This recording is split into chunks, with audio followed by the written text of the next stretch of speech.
Let's talk about the problem that we keep beating around the bush. Right. What is this problem that we are trying to solve? Exactly. So, actually, I did my first year house job at Kolebu Teaching Hospital, and it's a referral hospital. So you are there, you receive a lot of referrals from all other areas in Accra and even from the district level. And I also had the opportunity of working as a house officer in the district, let's say, yeah, or district hospital. It was during that period, this idea about our referral system, I had a serious difficulty. I remember taking care of 26, 27 years, so he had a road traffic accident, and he came to my facility that day. I still remember. And when he came, all bleeding over the place. I'm just a house officer. The facility I was at the time is not a trauma center to say it's a center that can handle a road traffic accident and those things effectively.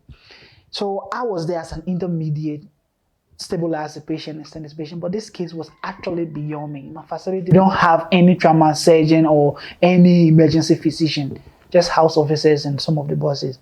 This was the time I needed to act very, very fast to refer this patient from my facility to a facility where he will get care that he would need. So I sat down there, called almost every facility in Accra to take this patient. Everywhere I call, no bed. We are not taking referral. So I really got fed up. And this patient that I'm talking about, this guy died right in my arms at this particular facility. And I really felt it because he was a young man, was very ambitious, and now we have a referral system that couldn't facilitate his care to the next facility. So after this incident, I was like, there is something that we can do about this referral system. And no matter what happens, we can start from somewhere and we can make it better. That was how I started getting around my colleagues, call Ekins, call Dr. Kofi, and explain this problem. They all have had similar experience and difficulty in referring. So sometimes when you sit and look at what doctors pass through to refer patients, it's a serious hustle. Even to get ambulance service to take your patient from your facility to another, it's something of a serious problem. And that's what we are trying to solve. So Ekins would like to say something about it. Right. I mean, as I said, the first year, we both did first year in Kolebu, which is like, if you're at Kolebu, you don't really have any issues with referrals. Mostly, maybe it's just internal referral, you sent to one department, which is not really a thing. But me, my experience with the whole referral thing came in at my district rotation. Okay, when we got there, you see how you have like a whole team of doctors here. Yeah. That place, you are the boss, so like you are the one running the ER. So OPD. an emergency comes, anything that needs, any decision that needs to be made, the nurses are watching you. They're asking you, doctor, what should we do? Like you need to know what to do. And this is you transitioning from one big facility where you have like decision pass from up to, but you're not the one making the decision. And I got my first shocker when an RTA, but it was an accident. The person went to climb a coconut tree early morning on a Sunday, and then he fell from the tree. Well, our facility, we had a CT scan, so we did a CT scan. It showed that he was had a massive bleed in the brain, so he needed like an urgent surgery to do some decompression or something. Urgent to, this is a young guy, I think it was like 32, 35 or so, within that age range. Very young guy, very strong guy who just went to climb coconut tree, you know.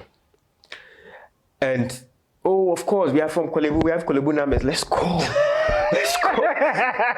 And then you call, and then they were like, okay, you no bed, let's call back in, let's call in an hour. 2 hours. And then you call in an hour's time, and it's a different person. They're like, oh, we don't know about this case. And then you tell them about the history. They go, oh, okay. We'll call you 1 hour. Bed bill just came. Let's wait. When they come, they'll give us updates. Then you call again, it's a different person. And then they were like, okay, let's call Kofedia, let's call this place. And then everywhere you're calling, they are giving you excuses. Everywhere you're calling, they're giving you excuses. And you are boiling. You are the one watching the person. Person dying. Like, it's so painful. Charlie, go ahead. It's so painful. So when it happened like that, I was like, wait, I felt betrayed. I felt like, you see, where you come from, where you I come work from. there, like, Yeah, like, I'm with you guys. But you know, that's not how it works. Nobody knows you as soon as you live there. I mean, That's and it's it. not based on who you know and all of that. But that was when it dawned on me that, okay, I mean, we don't really have like a well-documented referral system. If not, like, how can I call you 1 hour time? You said I should call back in an hour time, and then I call back in a different person who doesn't know anything about the case. It looks like, so there's really no documentation, nothing. And that's like a basic thing that could easily be solved. Some days when you're lucky, you call and then you get. Some days, most of the times you are not lucky. You don't get, you call and there's no bed space, or there's one excuse or the other.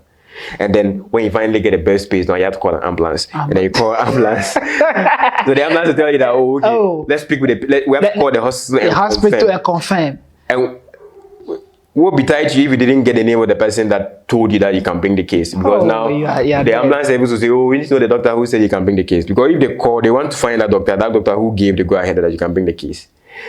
And if they can call somebody and the person will be like, we don't know about this case. And the ambulance service will say, they call and then they also said that they don't know about your case. I'm like, wait a minute, I just spoke with them. And they said, no, they didn't know about the case.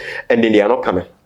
Okay, and that's it. And your referral just ends. After you spend like hours trying to secure a hospital, the ambulance come, and then, we have to start all over the whole process all over again. So when you're in the district, I mean, I don't know if you work in it, there's no way you can work in any district hospital in Ghana and never experience an issue with the referral system. From my experience, like nobody, like, I don't know where. So when Elton called me and was complaining about it, I was just like, I thought you in a big city, you don't have any issue. Like, because we in the district, that was something that we face almost every day, and everybody talked about it, and they will all talk about it and complain about it. No one cares about it. Cares about it because famous, like an open secret. There's a famous, I think, there's a vascular surgeon who died at the facility here at Accra, whose name we won't mention. Right. This guy worked at this facility for years. He came sick, and when he got to his own emergency, they told him there was no bed. Right. There was no bed. This guy died. Imagine. Yeah. If you look at vascular surgeons in Ghana, there are just a handful of them, and you losing one because of this kind of referral system. You can imagine the effect it has on the entire population. Right. So it's something that, I mean, we really need to kind of sit down and work on it collectively as a team. See how well we can bring an end to this inefficiency associated with our referral system.